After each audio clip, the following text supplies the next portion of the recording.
Good morning, everyone. How's everyone doing? I'm just going to wait for you guys to trickle on in. Good morning. Let me know where you're tuning in from. If this is your first time, definitely let me know so I can give you a shout out. Pretty Dog, good morning. The official and real, good morning. Cassie official, good morning. Joseph Jerry, good morning. How's everyone doing? Mona, good morning. ATL, Brad Star, good morning. Abidemi, good morning. Kwame, thank you all for tuning in. Ronaldo from Jamaica, good morning. And Nikita from Nebraska, good morning.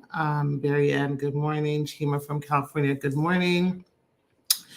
So for those of you who are tuning in for the first time or who don't know who I am, my name is Aisha Chidole. I'm an immigration lawyer and I represent clients all over the United States with their humanitarian-based and family-based immigration cases.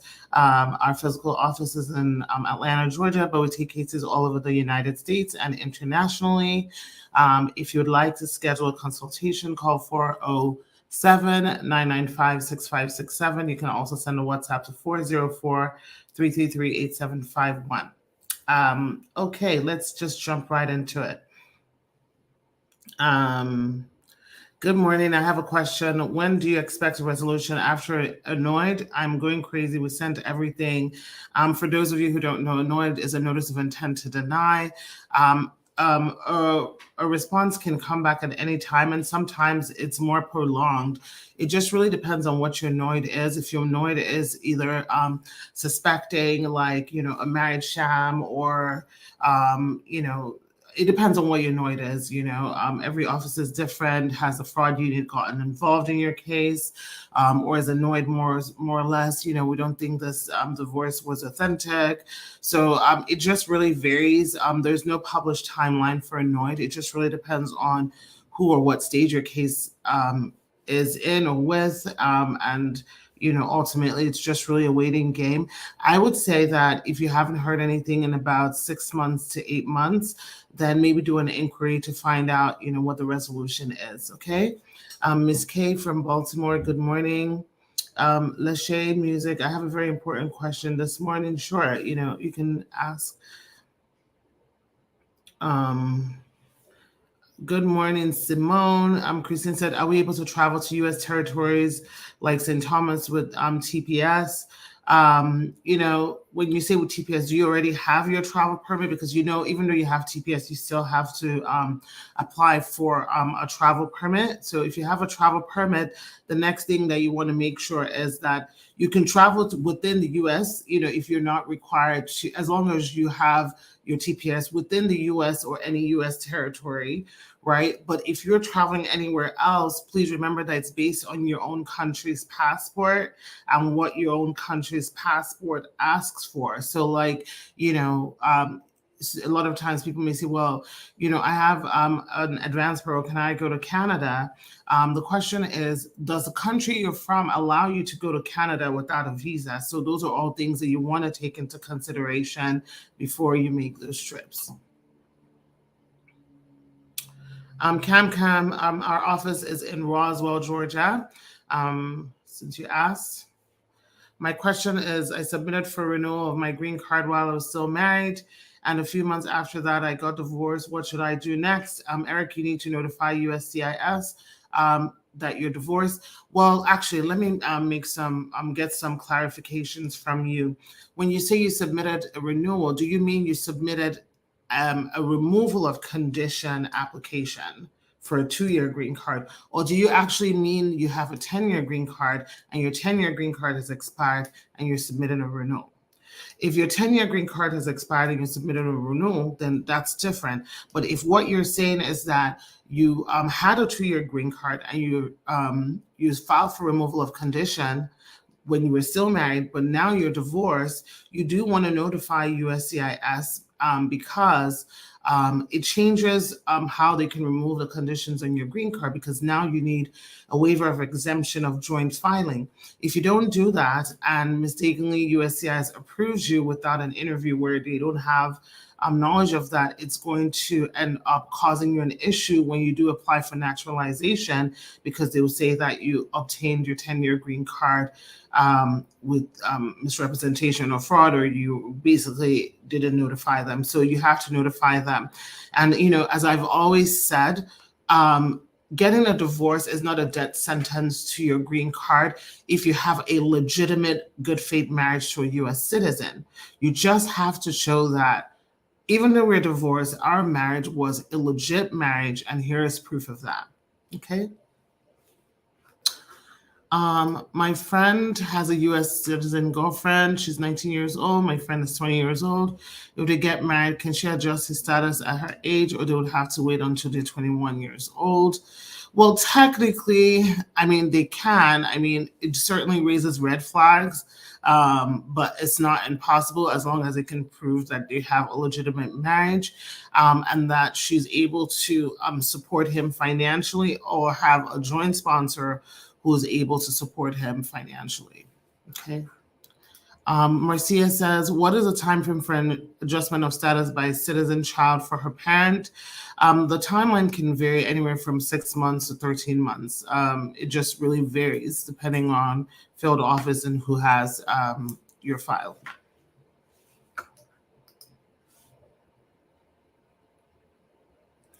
If an applicant has solid evidence of extreme hardship and an existing VAWA application, have you ever known of a case where USCIS waived their filing fees if they self-filed, no legal representation? So the good news for you, Real Njoku, is that as of 2 weeks' time, or slightly less than 2 weeks, you can submit a VAWA application without any fees for your adjustment of status. It is going to be free to submit those forms to USCIS, your adjustment of status, if you have a VAWA application. This does not apply to a marriage-based case. This applies to a VAWA case. So you can submit that in, about 2 weeks, and you should be good. You should probably still get legal representation, because VAWA is a very complex area of law, and not to say that it's not possible, but just make it easy for yourself and have someone that's competent assist you with your application. Cam, the WhatsApp number is 404-333-8751. And our phone number is 407-995-6567. Okay.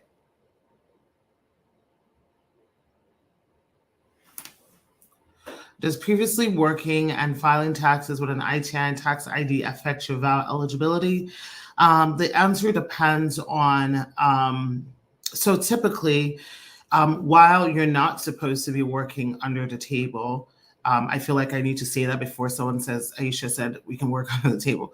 While you're not supposed to be working under the table, if you are eligible for a VAWA application, USCIS will typically forgive you for working under the table. However, you want to make sure that you have never claimed on any documentation that you're a U.S. citizen or applied for a job under the guise of being a U.S. citizen, because those are things that can bar you from ever getting your green card. Okay.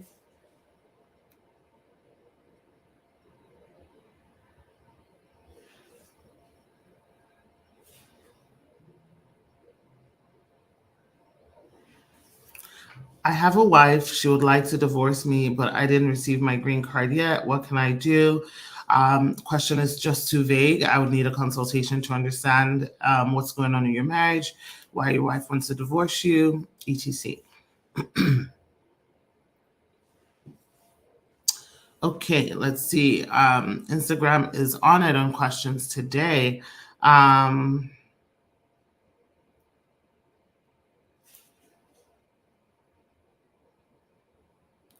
And my Instagram is frozen. Can you guys see me? Okay. I have a question. My dad is a citizen and I don't have my documents.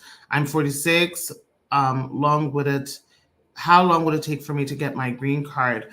Well, I guess it depends. Are you in the US or outside of the US?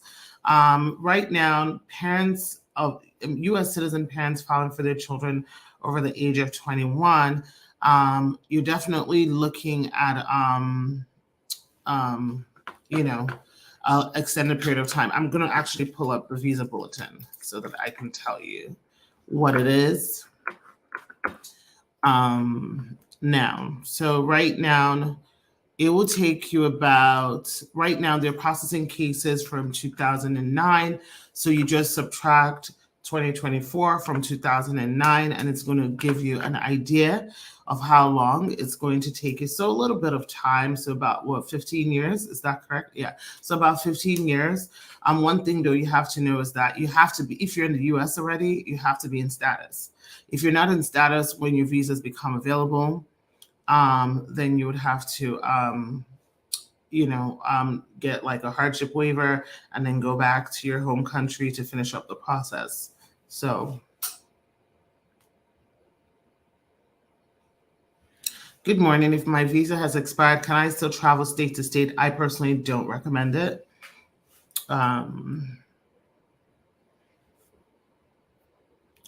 If you received a denial from Annoyed, can you reapply? It all really depends. I'm Christ Child.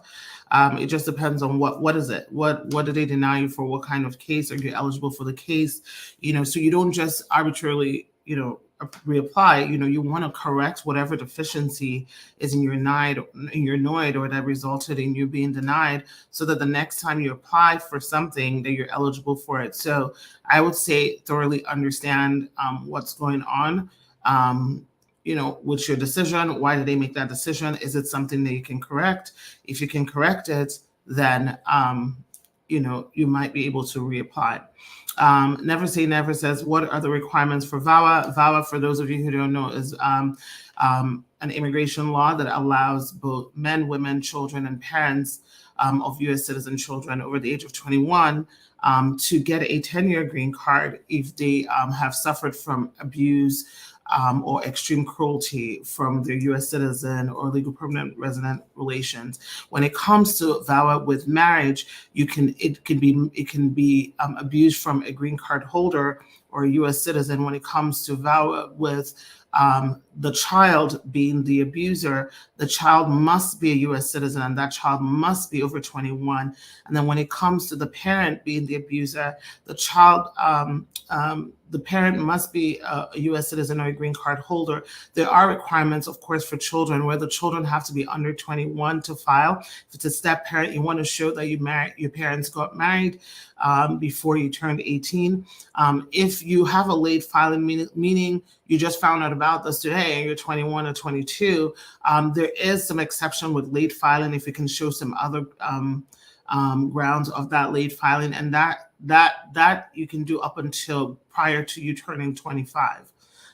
So yeah, that's what VAWA is. As far as requirements, in the case, it's really long, so I'm just trying to give like a quick summary of it. But basically, they're essentially looking for you to show, one, that you have a good faith marriage. If it's based on marriage, good faith marriage does not mean we have a marriage certificate. It means that your marriage is sincere and genuine. Your marriage was sincere and genuine. That's how you entered into that marriage. Your spouse, of course, is a U.S. citizen or a green card holder. You're a person of good moral character. You don't have crimes of moral turpitude. You can show cohabitation. Cohabitation is a requirement for VAWA. Cohabitation means you must have lived together with your spouse, whether it was prior to marriage or during marriage. But at some point, you must have lived with your spouse. So there's no, sometimes people ask me, how long do I have to? There's no requirement for how long you have to have lived with that person, as long as you can show proof that you lived with that person. And then, of course, proof of extreme cruelty and abuse is also a requirement. Okay.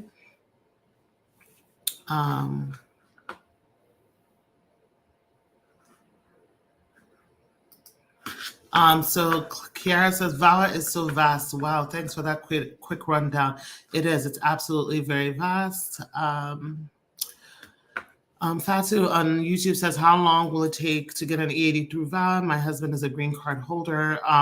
This is going to be a toughie depending on where you are. If you are just submitting your application, it's going to take a really long time because right now visas are not available to spouses of green card holders. So most likely you will not get a work permit until your VAWA is approved, which can take 2 years to 2.5 years, unless the visa bulletin changes, and then you're able to then submit your adjustment of status. Now, if you submitted your adjustment of status as a VAWA applicant prior to September of 2023, and your EAD, then really it should be taking you anywhere from like 4 to 9 months ish. The other option for many people who don't know is if you submitted an I-130 application, and your spouse was a green card holder, but let's say, the I-130 application, something, it didn't work out basically, and now you're a VAWA applicant, we can use the priority date of the I-130 to help you to become eligible for adjustment of status if your spouse is a green card holder. The priority date doesn't really matter in the citizenship context because you don't have to wait in line for anything. Visas and green cards are available to U.S. citizen spouses. Okay, it's a little confusing, but hopefully you guys got that. After doing biometrics for VAWA, what should happen next? If you did biometrics, so do you mean you did the biometrics for the I-360 or for the adjustment of status and the work permit and travel permit as well? It depends. If it's just for the VAWA, then you're essentially just waiting for a decision or a request for additional evidence. If you added an adjustment of status application and a work permit request, then that usually will come next. Cam, once I log off this live, because I'm going to be logging off soon, go on my profile and you should see my WhatsApp number because I've said it a few times and I know if I start typing it, I will need to log off. So I'm just trying to get through some questions, but it's right there in my profile, okay? Can my dad adjust my status? I was once a green card holder and went back to Ghana for 7 years. But now I'm back into the US on VAWA. My dad is a US citizen and I'm over 21. Need to consult with you. Just too much going on there. Need to consult with you just to see, because if you're doing VAWA, you might not need to use your dad, but would need to consult just to see, okay? EGM's corner, the VAWA fee waiver about to take effect in under 2 weeks. Does it apply to new applicants or fresh applicants, or does it apply to AA? I don't know what AA is, but this is only for applications submitted after April 1st. Again, VAWA applications have always been free. So let me be clear. VAWA applications have always been free.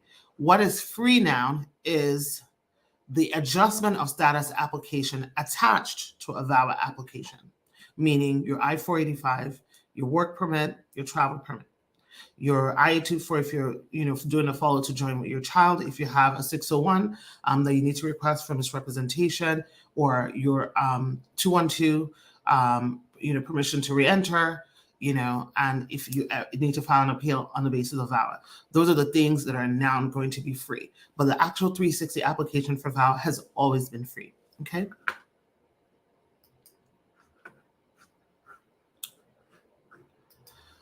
Is a receipt issued when a consular process is filed for a child?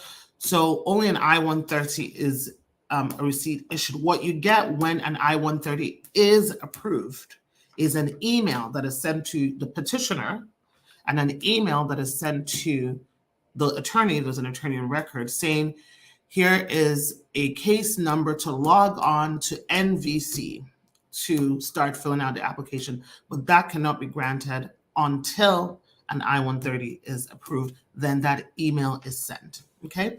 All right. Russian Liverpool says, good morning, thanks for all you do. May God bless you. Thank you, and same to you as well.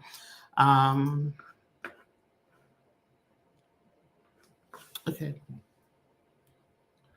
How can I get my green card without my abusive spouse? Would love to consult with you to see if you're eligible for VAWA. Call the office, 407-995-6567. Let's see. If you move states, does your VAWA case get moved? If you move states, you need to notify USCIS that you moved states, because this can cause a necessary delay in your case. If they do schedule you for an interview and then they find out they don't have jurisdiction to interview you. So while VAWA itself is processed in one center, which is a Vermont center, the adjustment of status, which is what gives you a green card, is processed based on the state that you live in. So if your VAWA is approved and then they schedule you for an interview, for instance, in Atlanta, Georgia, but you live in Florida, what will happen is when you go to that interview, the officer will tell you, we don't have jurisdiction, so you have to wait for us to send your file to Florida. And then they will contact you in Florida. And that already, as you know, any kind of delay that has to move or transfer can move your case, can extend your case for another 3 to 6 months. So it's really important that you submit your change of address when you change your address with USCIS. I meant, does the fee waiver also apply to already existing valid applications and you've never filed the I-485? Yes.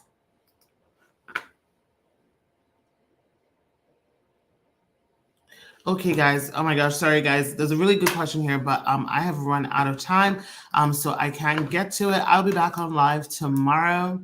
Actually, let me confirm that I'll be able to be on live tomorrow. Okay, I'll be on live tomorrow at 9:30. So if I didn't get to your question, definitely tune in, and I will try my best to answer as many as I can. Otherwise, please schedule a consultation if your question hasn't been answered, for a confidential one-on-one consult, and I will talk to you guys later.